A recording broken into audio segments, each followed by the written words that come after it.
Am I the a-hole for naming my baby after my biological father?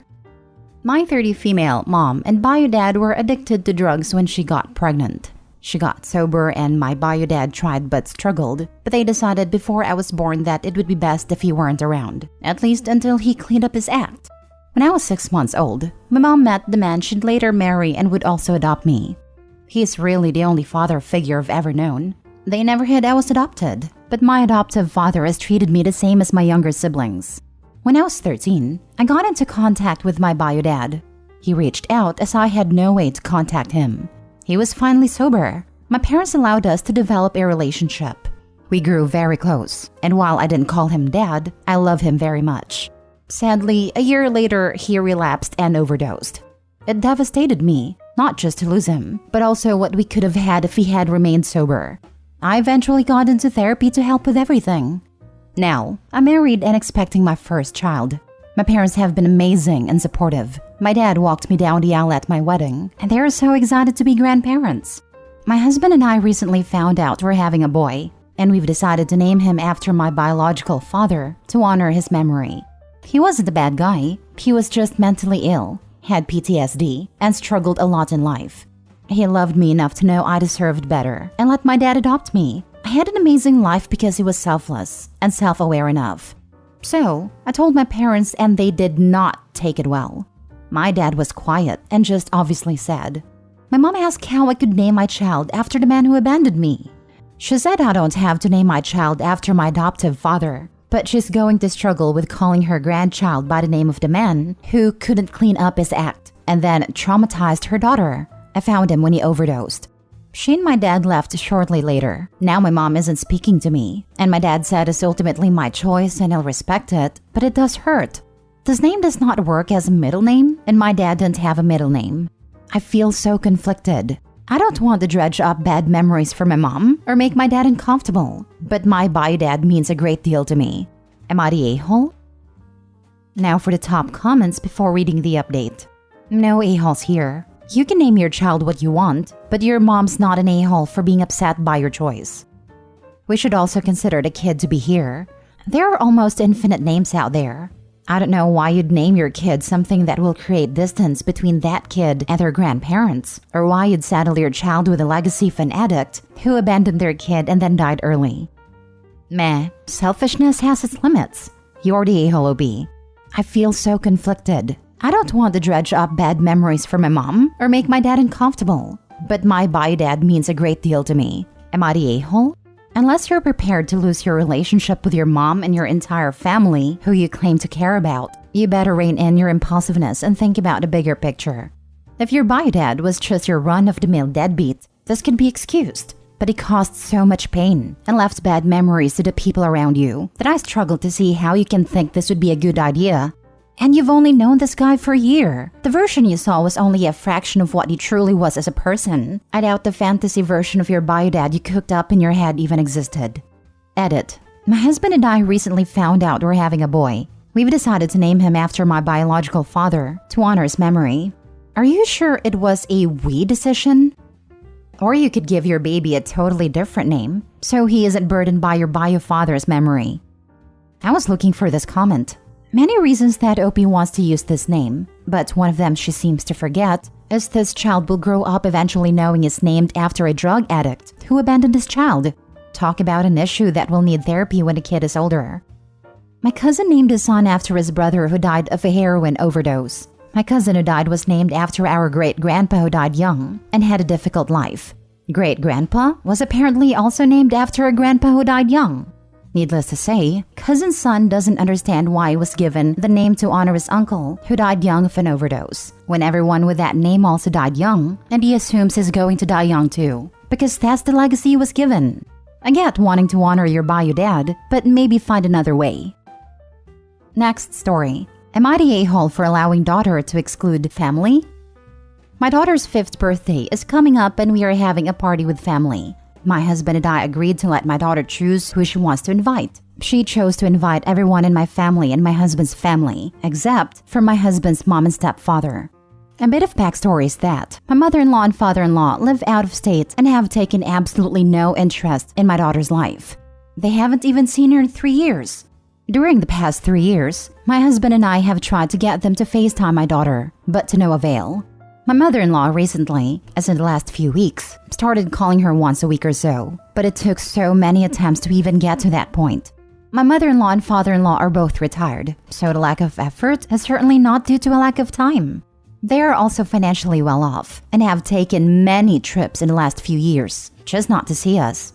Well, my mother-in-law and father-in-law invited themselves out here during the days of my daughter's birthday and birthday party, so when they found out my daughter doesn't want them here, they were very offended. My mother-in-law is complaining to the rest of my husband's family about how hurt she is. But I'm of the mindset that she has made no effort with my daughter, so why should my daughter have to include her in her birthday? But my husband is starting to feel guilty, and the rest of his family saying how hurt his mom is. So am I the a-hole? You're the a-hole. Are you really blaming this on the whims of a 5-year-old?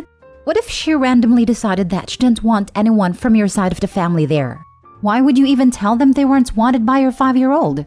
Why create that tension when you claim that you want them to have a relationship? You want them to be salty at a 5-year-old? To me, it sounds retaliatory. You were all too happy to let them know they were being rejected because you felt rejected. Are we really all cuddling a grown adult who can't be bothered to develop a relationship with a grandchild and then wants a freaking pity party because they're not special enough to be thought of by said grandchild? Lol. I really love Reddit. This makes me think of all those parents who force their kids to hug/kiss family members, even when the kid says no. Trample all over those boundaries early, I guess. Info. I'm pretty suspicious here. Your daughter is 5. I'm skeptical you didn't lead her towards this decision in any way. Did she make a list of people she wanted to invite and didn't mention them? Did you ask and she said no? Yes, I'd also like to know what the daughter says is her reasoning for not inviting them. If a kid says they don't want to be around someone, that should be respected. Does she have other reasons for being uncomfortable besides never seeing this person before? She's 5. 5-year-olds don't need good reason to do something. I assure you, her grandparents have not been sneaking in from out of state to traumatize her behind her parents' backs for years. And no, if 5-year-olds desire to not do something, should it be unilaterally respected? There's a reason they're not allowed to make life decisions for themselves. Should a 5-year-old also be allowed to refuse to eat vegetables or take vitamins? What if they don't want a shot? Unlike everybody else, not a-hole. They haven't made any effort, and I believe that 5 is old enough to realize if someone doesn't pay any attention to you. All young children notice if someone ignores them. If she truly said she doesn't want them there, then that's fine. That's her choice, and as long as you didn't coach her, not a-hole. Even if not seeing her in person was due to the pandemic, wouldn't you do anything possible to see your grandchild, like for example, FaceTiming, which she has only started to do recently? Next story. Am I the a-hole for not giving equal payment to my in-laws versus my parents? It should really state are we the a-holes because this absolutely was a decision my husband and I made together and both felt was fair and generous.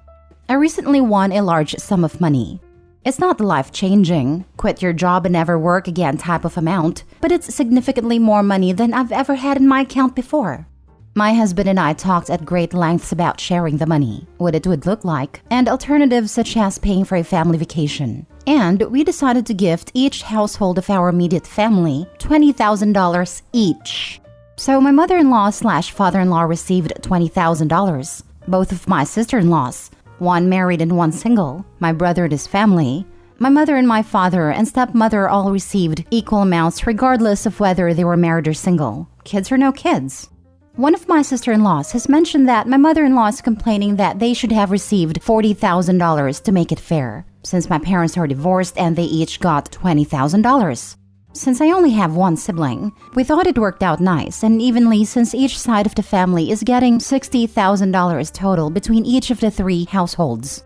My husband is embarrassed and annoyed that his mom isn't being more grateful. And while it wouldn't break us financially to give them the extra, it feels unfair to my parents to get less just because they aren't married anymore. Now for the comments. Is it too late to give her nothing? Not the a-hole. Tell her to want in one hand and crap in the other, and see which fails faster. Tell her she could keep what she got, or she could get it taken away and not have any. You are clearly not the a-holes. The entitlement of people is truly baffling. Sorry, are you one of my parents? because that phrase wasn't exactly common in our household, but came up from time to time. You have one sibling to give $20,000 to. He has two. As stated, each side of your family, yours and his, received $60,000. Not the a-hole. And your mother-in-law sounds ungrateful. Also, your sister-in-law should have never mentioned she'd said that. It was probably a private mother/daughter convo that wasn't meant to go any further. That's a good point. I never thought maybe it was a private venting that shouldn't have made its way to us. My mother-in-law and sister-in-law are notorious for sharing each other's venting to my husband, and then he starts bending over backwards to solve it. But nobody ever tells him anything directly. I always tell him unless the person has said something to him. His mom and sister are both grown women who can express their own feelings instead of having the other run interference. His life is much happier now that he doesn't jump as soon as one tells him the other's unhappy about something. Lol. They're lucky to get anything. I won the lottery, and each member of my family got a $50 Starbucks card. Haha, I'm starting to think that would have been a smarter idea. OP, you need to read a Reddit post about what to do when winning the lotto. It's such a good idea. I sold something I created for big money I was not expecting, and told no one. I followed the advice given on that post, and I'm happy to say I blew all the money on Coke and hoops, and no one asked me for a dime. I would not give them a penny moving forward and limit contact. Not the a-hole. Last story. Am I the a-hole for not giving back a bike my cousin gave me for free because he thought it was trash? About a month ago, I got a free bike off my cousin, an old red beach cruiser of unknown make. I needed a bike because my last one was stolen, and I'm too broke to buy a new one. My cousin then told me he had an old beat-up bike in his parents' backyard, and I could have it if I wanted it. When I picked it up, it looked a mess. Covered in mud, rusty chain, nicked paint, dry cracking on the white sidewalls of the tires. There was even moss on it, but I took it anyway and thanked them. I got it home, cleaned it up, touched up the paint with nail polish, lubed the chain with WD-40, put new $7 grips on it, tightened the rear gear, cleaned most of the rust off any chrome, put on an aluminum kickstand that a bike shop tossed out as garbage, and it became my daily rider. The tubes and tires are still good, and I got it back on the road for less than $10. And honestly, I like it. Ride's a little bouncy, but a coaster brake is fun and it's simple and reliable. The problem is my cousin saw me riding it last week, and at first didn't recognize it as the same bike. It was so covered in mud previously that he thought it was rusted over. And now he says that I scammed him and that he wants $60 for the bike, or give it back so he could sell it. I refused and said he didn't want it in the first place, and I like riding it. Now he's calling me a jerk and telling his friends and family I've robbed him. The family are all on my side, including his parents, while his friends think I'm a jerk. But I'm the one who put the work into fixing his bike he gave me free as trash. And I'm the one who actually uses it, unlike my cousin. So I'm here of an unbiased opinion. Am I the a-hole for not giving the bike back or not giving money for it?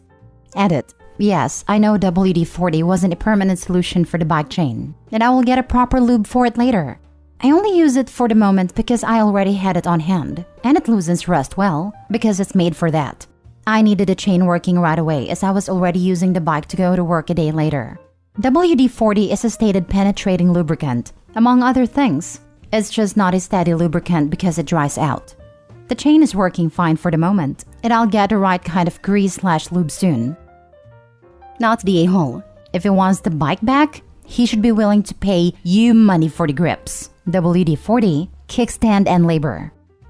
I already had a WD-40, and the kickstand was free. The only things I had money into was the grips and dollar store nail polish. But it was still a day's labor to get it roadworthy again. Call a bike shop and ask what their hourly rate is for repairing a bike.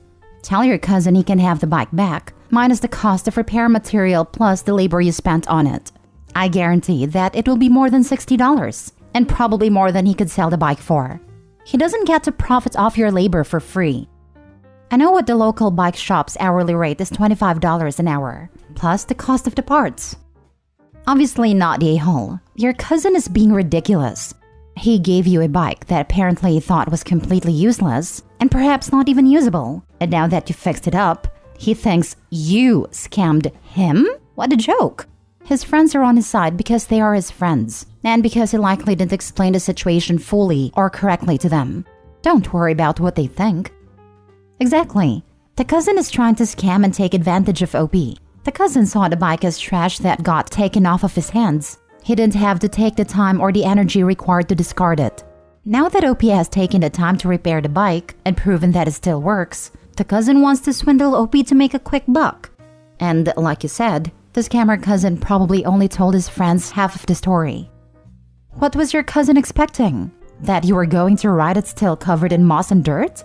I was expecting the story to turn into the bike being a special edition that was worth a fortune. Wonder what your cousin has told his friends to make them on his side. As far as I can tell, the bike is nothing special, nor is it vintage. Maybe it is worth $60 in its current condition, because some people seem to want a fair amount for used beach cruiser. But it was basically worthless when I got it.